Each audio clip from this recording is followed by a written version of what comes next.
The Galactic Dominion had always operated on fear. Their grip over the thousands of star systems relied not on mutual cooperation, but on domination, visible and undeniable. For centuries, they executed dissenters in public displays to remind the galaxy of their absolute power. When Earth joined the galactic community, the Dominion barely noticed. Humans were catalogued as death-worlders, but dismissed as a minor species with primitive tendencies. They underestimated humanity's patience and resolve. The siblings, Lyra and Caden Voss, were known across several colonies as selfless human workers who brought medicine, rebuilt infrastructure, and offered protection to oppressed species. Lyra, an engineer, restored life support systems and built water purification plants. Caden, a diplomatic apprentice, brokered ceasefires and gathered intelligence to de-escalate frontier tensions. They weren't soldiers. They weren't politicians. They were builders, mediators, and healers. When the Dominion falsely accused them of inciting rebellion on the planet Veridon, the galaxy watched with muted curiosity. Dominion trials were swift and predetermined. Protest from human representatives was ignored. Their pleas for due process were silenced by Dominion officials who cared only for the broadcast spectacle. The execution was scheduled for a prime viewing window across multiple sectors. On the day of the broadcast, Dominion officials paraded the siblings before the cameras, shackled and bruised. The executioner, a Dominion captain, delivered a performative speech about law, order, and the consequences of dissent. Lyra and Caden made no pleas for mercy. They exchanged a silent glance, a private message understood only by them, moments before they were cut down by pulse weapons. Their bodies crumpled on the platform, and the broadcast cut to the Dominion insignia, a final act of mockery. The galaxy shifted. The moment was a fracture in the accepted order. In the Human-Terran Alliance Command Center, an entire room sat in silence, watching the lifeless forms of Lyra and Caden disappear from the feed. Across Earth, across lunar bases, on orbital stations, on human ships spread across multiple systems. Everything stopped. Conversations halted, machinery powered down, and a collective silence descended. 8 minutes passed. At the 8th minute, without formal orders, without bureaucratic discussion, without diplomatic outreach, human war vessels began to power up across 3 sectors. Dormant fleets, long thought to be patrol forces, realigned toward Dominion space. On dozens of Dominion-controlled planets, humans who had lived peacefully as traders, engineers, and scientists began activating embedded field equipment, sending encrypted signals through channels the Dominion had never detected. The Dominion's primary communication network was hijacked. Every screen, every transmission tower, every interstellar relay was overridden by a singular human message. Retribution is in progress. The Dominion Council convened in confusion, then in panic. They expected protests, maybe economic sanctions, perhaps the formation of a human coalition demanding justice. They did not expect what followed. Within the hour, a Dominion patrol fleet near the neutral zone was obliterated without warning. Human ships ignored all hails, all surrender signals. The attack was swift, surgical, and without prisoners. Dominion analysts scrambled to predict the pattern of human attacks. Their models failed. Human fleets appeared simultaneously in systems separated by days of standard travel. Dominion outposts were targeted in synchronized assaults, not for territory, but for message. Dominion communications officers received unauthorized feeds showing the destruction of their own supply depots, overlaid with the footage of Lyra and Caden's execution in an endless loop. The Dominion broadcast centers attempted to purge the footage, but it was hardwired into the loop now. Every destroyed facility was marked with human glyphs that translated simply to 8 minutes. Human war doctrine had never been fully documented by the Dominion. What they had assumed to be conventional warfare was rapidly proven false. Humans bypassed heavily fortified sectors, ignored strategic capital targets, and instead focused on crippling supply chains, isolating fleets, and severing communication hubs. In the chaos, Ghost Squadron emerged. An elite human special operations unit, Ghost Squadron infiltrated Dominion fleet command posts, rerouted supplies into ambush zones, and spread false intelligence that led Dominion reinforcements into human kill boxes. Their precision was terrifying. They were rarely seen, and when Dominion captains reported sightings, it was usually moments before their ships were boarded and disabled. The Dominion attempted to retaliate by mustering their primary fleets, but human ships moved too quickly, striking from unexpected vectors, using gravitational slingshots and FTL maneuvers that had been dismissed as suicidal. Dominion tacticians struggled to comprehend human disregard for what should have been acceptable risk thresholds. Dominion commanders began to request reinforcements in sectors that had never seen conflict. Panic spread as news of simultaneous human assaults defied all logistical expectations. The humans were not behaving like an empire seeking conquest. They were not claiming territory. They were not demanding resources. They were erasing Dominion military assets methodically, deliberately, with a focus that made every remaining Dominion officer realize this was not about war. This was personal. In human war rooms, the 8-minute mark was the beginning of a calculated campaign designed to dismantle the Dominion's ability to exert power. Political leaders who had advocated for restraint now authorized unprecedented mobilizations. Human diplomats ceased all contact with Dominion envoys. No explanations were offered. No demands were made. Dominion-controlled worlds began receiving anonymous transmissions on secure military frequencies. They contained only the footage of Lyra and Caden's execution, overlaid with human operational timestamps corresponding to each retaliatory strike. Dominion governors reported rising fear among their own ranks. The unstoppable advance of human fleets, combined with the psychological warfare embedded in the broadcast loops, shattered the morale of Dominion forces. The Dominion Strategic Oversight Council convened emergency sessions, but by the time they formulated potential countermeasures, their interstellar communication arrays were already compromised. Human cyber warfare teams had penetrated their encryption layers with shocking ease. Dominion naval formations collapsed as their command chains disintegrated. Dominion planetary defenses fell in rapid succession. Human ground forces did not engage in protracted sieges. Instead, they surgically disabled shield generators, walked through broken lines, and systematically dismantled planetary arsenals. They were not there to occupy. They were there to erase. Survivors reported the same message left at every site. 8 minutes. The Dominion's failure to anticipate the scale and methodology of the human response had plunged their leadership into chaos. Command centers that once radiated absolute authority now resembled fractured enclaves of panic and desperation. Orders conflicted. Fleets abandoned their posts.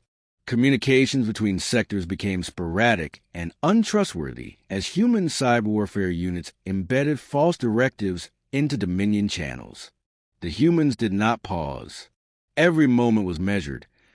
Every strike timed to maintain a precise sequence that honored the 8-minute silence that had begun the campaign. Dominion supply routes that had taken generations to establish collapsed within days.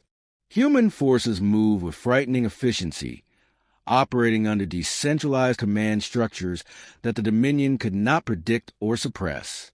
Independent human cells struck simultaneously across light years, coordinating through encrypted pulses that bypassed Dominion detection systems. The Dominion psychological unraveling accelerated when entire garrison planets surrendered without resistance, their defenders demoralized by the relentless display of human retribution. Some Dominion captains abandoned their fleets, others defected, hoping to curry favor with the humans. But the humans remained silent, offering no negotiations, no alliances, no recognition. Human intelligence operatives infiltrated Dominion administrative layers, erasing supply logs, altering military records, and rewriting navigational charts. The Dominion's logistical backbone deteriorated until commanders found themselves isolated, unable to verify the integrity of their own star maps. Dominion warships fled into uncharted sectors, terrified of ambushes that materialized without warning. Human precision dismantled Dominion fleet hubs, bypassing traditional siege warfare. They destroyed refueling stations, energy relays, and manufacturing cores, ensuring Dominion fleets would run out of power, ammunition, and viable escape routes. The collapse was not explosive. It was methodical disassembly. Dominion officers came to fear silence more than open battle. As sectors crumbled, Dominion leadership attempted to rally their remaining loyalists. They issued declarations that humanity's campaign would inevitably falter due to overextension. But human forces did not overextend. They struck and withdrew before Dominion remnants could mount a response. Human carriers deployed autonomous attack swarms that remained operational long after the ships had departed, ensuring the Dominion's nightmare persisted without respite. Civilian broadcasts across Dominion-controlled worlds were hijacked again, this time cycling footage of the Voss siblings' final moments, overlaid with human mission timers and sector designations, each synchronized with the destruction of specific Dominion assets. The psychological weight crushed what little remained of Dominion morale. Some Dominion colonies attempted to distance themselves from the central regime, broadcasting statements of neutrality or disavowal. The humans ignored them, neither punishing nor acknowledging the messages. The absence of dialogue became its own message. The humans were not seeking political leverage or reparations. They were delivering an irreversible consequence. Desperation drove the Dominion to deploy experimental weapons, but humans neutralized them before they could be effectively deployed. Dominion research facilities fell in coordinated strikes that stripped away centuries of technological advancement in hours. Dominion scientists fled or surrendered, but the humans collected no prisoners, issued no ultimatums, and conducted no interrogations. Their purpose was not acquisition. It was erasure. The Dominion's final attempt at organized resistance materialized around their core homeworld, a heavily fortified planet encircled by multi-layered defense grids and surrounded by what remained of their naval power. The Dominion believed that here, at least, they could make a final stand. Human fleets approached in silence, maintaining the operational rhythm that had begun at the 8-minute mark. Dominion commanders sent hundreds of distress calls, diplomatic appeals, and offers of unconditional surrender. None were answered. The first human salvo bypassed conventional defenses, utilizing subspace maneuvers that Dominion tactical systems could not track. Human drones infiltrated orbital grids, dismantling them from within while human warships targeted specific structural weaknesses in the planetary shields. Within minutes, entire sectors of the defense perimeter collapsed. Dominion forces scrambled to adapt, but the humans did not follow the expected sequences of engagement. They attacked from blind spots the Dominion did not know existed, leveraging gravitational distortions, reflected pulse weapon trajectories, and coordinated drone swarms to fracture the planetary defenses. On the surface, Dominion military headquarters lost power as human strike teams surgically disabled energy cores. Internal defense turrets ceased functioning. The Dominion's planetary command structure fragmented in real time. Human ground units landed at key infrastructure nodes, bypassing population centers entirely. They dismantled orbital uplinks, power substations, and emergency evacuation hubs. Dominion officers ordered mass retreats, but found their escape routes compromised. Entire divisions surrendered without combat, only to discover that human forces were not taking captives. The humans recorded each step of the dismantling process, broadcasting it back through the Dominion's own emergency channels, always interlaced with the execution footage of Lyra and Caden, always synchronized with mission clocks counting forward from the 8-minute threshold. As the Dominion's homeworld defenses disintegrated, some factions within the Dominion attempted to initiate planetary self-destruction protocols to deny the humans symbolic victory. Human cyber units preemptively disabled those mechanisms. The final transmission from the Dominion's High Command was a plea for recognition, an attempt to understand the terms under which humanity would cease its assault. No reply came. Human ground forces withdrew from the surface installations after systematically disabling planetary governance capabilities. No flag was raised. No public declaration was issued. The humans left the planet intact but defenseless, its entire military apparatus reduced to non-functional fragments. Throughout the galaxy, species that had quietly endured Dominion rule began to sever their ties to the fallen Empire. Human fleets did not remain to occupy the vacated territories. They simply moved on, erasing additional Dominion facilities, following a meticulously timed campaign that respected the 8-minute silence as its unbreakable rhythm.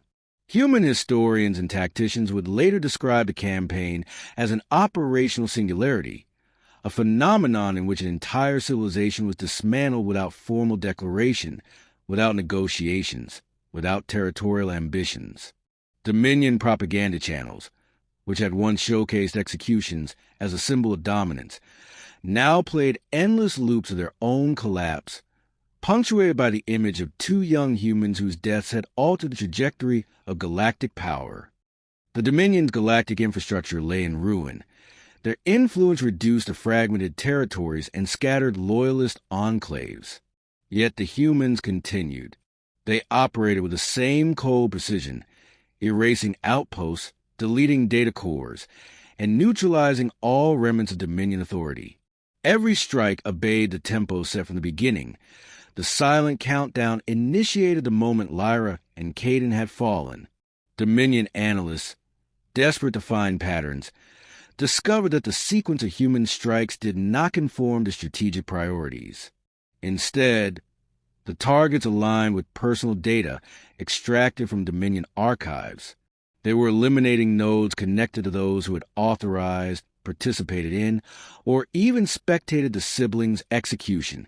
Entire administrative families disappeared from Dominion records overnight. Mid-level officers who had signed execution orders were found dead, their security networks bypassed with impossible efficiency. Civilian contractors who had managed the broadcast equipment were systematically removed, their communication hubs disabled. The humans were erasing not just the Dominion's infrastructure, but every individual tied to the event. Dominion commanders realized, too late, that the humans had penetrated their most secure databases long before the first fleet engagement. The precision of the human response was not the result of tactical improvisation. It had been orchestrated from the moment Dominion soldiers fired their weapons on that live broadcast. Dominion attempts to rally sympathetic species failed as word of humanity's method spread. Empires that might have intervened chose, instead, to close their borders, unwilling to draw human attention. No one wanted to be the next name added to the human campaign's ever-expanding ledger. Human reconnaissance teams bypassed military targets in favor of social erasure. Statues, data memorials, and cultural archives commemorating Dominion victories were dismantled. Histories were rewritten, systematically purged of the Dominion's presence. Local populations awoke to find entire sections of their digital records missing, replaced by silent timestamps marking 8 minutes past the siblings' execution. Dominion worlds that attempted to resist found themselves economically strangled. Human cyber warfare units manipulated market exchanges, collapsed planetary currencies, and deleted debt records, unbalancing entire economies within hours. Dominion supply convoys vanished without trace. Starports suffered silent failures as critical navigation beacons were disabled, leaving ships stranded in deep space. The Dominion's diplomatic outreach to the broader galactic community became increasingly desperate. They offer reparations, unconditional surrender, technological assets, but the humans never responded. There were no demands to meet, no negotiations to conduct, no embassy to contact. Only the relentless sequence of strikes that moved in harmony with the clock that had started ticking on that broadcast day. Dominion elites attempted to isolate themselves in deep space sanctuaries, but human hunter teams tracked them, exploiting ancient gravitational anomalies and forgotten jump routes. No fortress proved safe. No redoubt proved distant enough. As the campaign reached its third phase, the humans began to dismantle Dominion cultural identity itself. They deleted artistic repositories, destroyed ceremonial centers, and disrupted linguistic archives. Even local dialects began to disappear as human algorithms scrubbed them from communication networks. Dominion societies began to fracture internally, unable to preserve their heritage against the silent human onslaught. Some Dominion worlds resorted to internal purges, executing their own officials who had participated in the siblings' execution, desperate to appease the humans. But the humans had already accounted for this, striking those planets regardless, erasing complicit and the newly accused alike. There was no path to redemption. There was only the consequence. Dominion colonies abandoned their names, their flags, their allegiances, attempting to dissolve their connection to collapsing regime. But human targeting protocols remained unaffected. The humans did not need political identifiers. Their campaign was mapped by deeper signatures, genetic markers, voice print records, security access logs, transaction histories. For many Dominion citizens, the collapse ceased to feel like war. It became an existential unraveling, a methodical erasure of their very place in galactic history. Refugees fled to neutral territories, but human infiltration teams followed, dismantling the support structures that offered them sanctuary. No fleet accompanied these operatives. They arrived as shadows, deleting records, bypassing defenses, leaving entire refugee populations without identity or legal protection. Dominion loyalists who sought refuge among mercenary bands or independent warlords were systematically isolated. Human operatives hijacked the mercenary networks, redirecting contracts, bankrupting warlord treasuries, and fracturing criminal syndicates that attempted to shelter Dominion fugitives. Throughout the final stages, human forces refused to accept surrenders. Ships that broadcast unconditional capitulation were dismantled without response. Installations that self-destructed were ignored, as the humans had already extracted all valuable data. The Dominion's desperation accelerated their own collapse as they destroyed their remaining infrastructure in futile attempts to deny it to humanity. In the quiet aftermath of each strike, human forces left markers, silent transmissions embedding the execution footage, the siblings' last words, and the synchronized mission timers that continued to count forward. These markers became feared across Dominion space, their appearance signaling imminent erasure. Entire sectors went dark, not from orbital bombardment, but from the collapse of digital and logistical networks. Power grids failed, navigation charts became corrupted, planetary databases disintegrated. Dominion citizens found themselves unable to access food distribution systems, medical records, or transportation hubs. Entire cities dissolved into chaos as their technological foundations vanished. Galactic observers chronicle the Dominion's disintegration with growing unease. Some attempted to archive what remained of Dominion culture, only to find their archives silently compromised by human operatives, data corrupted, memory cores wiped, entire historical epochs rendered inaccessible. Dominion remnants that fled to the most remote sectors found themselves stalked by autonomous human vessels, unmanned carriers deploying AI-controlled strike craft that maintain the same operational cadence as human fleets. Even in deep space, the 8-minute rhythm persisted.